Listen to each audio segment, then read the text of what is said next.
শেখ মুজিব না? হরতাল করো না, হরতাল। তক্তা বানাবো, তক্তা। বানান, বানিয়ে নাজিমউদ্দিন সাহেবকে একটা শক্ত দেখে চেয়ার বানিয়ে দেন। গদি খুব নড়বড়ে। খুব তেজ না? এখন জেলে পচ।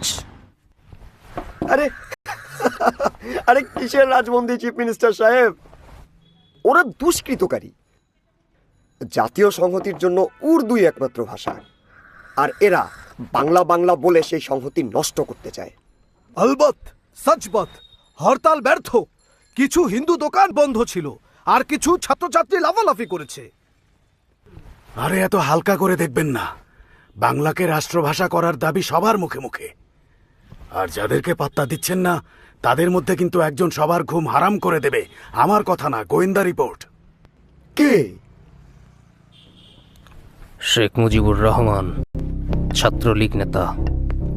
না চিফ মিনিস্টার সাহেব, কায়েদে আজম আসার আগেই একটা ব্যবস্থা নেওয়া দরকার। ধোকা দিতে হবে। এক কাজ করি, বাংলার দাবি মেনে নিয়ে ছাত্রবন্দীদের মুক্তি দেই। মতলব? আরে কায়েদে আজম আসার আগে আগডুম বাগডুম বুঝিয়ে ঠান্ডা করব। Let me make it very clear to you. It is no doubt that the state language of Pakistan is going to be Urdu and no other language. Jinnah সাহেব বাঙালি সেন্টিমেন্ট বোঝেননি। এরপর সময় গড়িয়েছে, অন্যায় বেড়েছে, বেড়েছে আমাদের ক্ষোভ।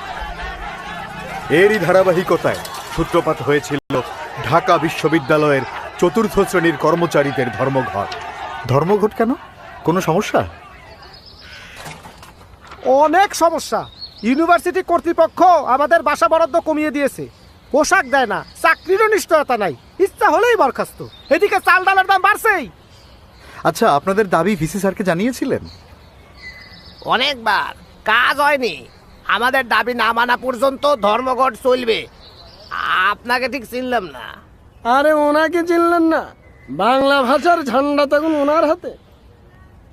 এই যে জনক, চলে যান। এটা কলকাতা ইসলামিয়া কলেজ না, ঢাকা ইউনিভার্সিটি।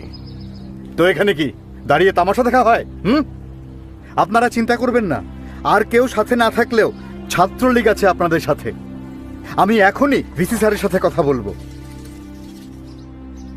আমরা ভিসি স্যারের সাথে কর্মচারীদের ন্যায্য দাবি নিয়ে কথা বলি।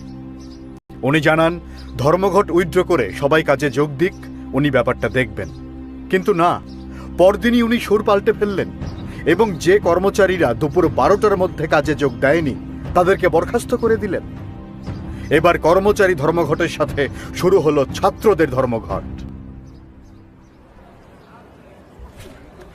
আপনারা জানেন ঢাকা বিশ্ববিদ্যালয় কর্তৃপক্ষ আমাদের 27 জন ছাত্রনেতাকে জরিমানা ও রাস্টিকেট করেছে, কারণ আমরা অন্যায়ের প্রতিবাদ করেছিলাম।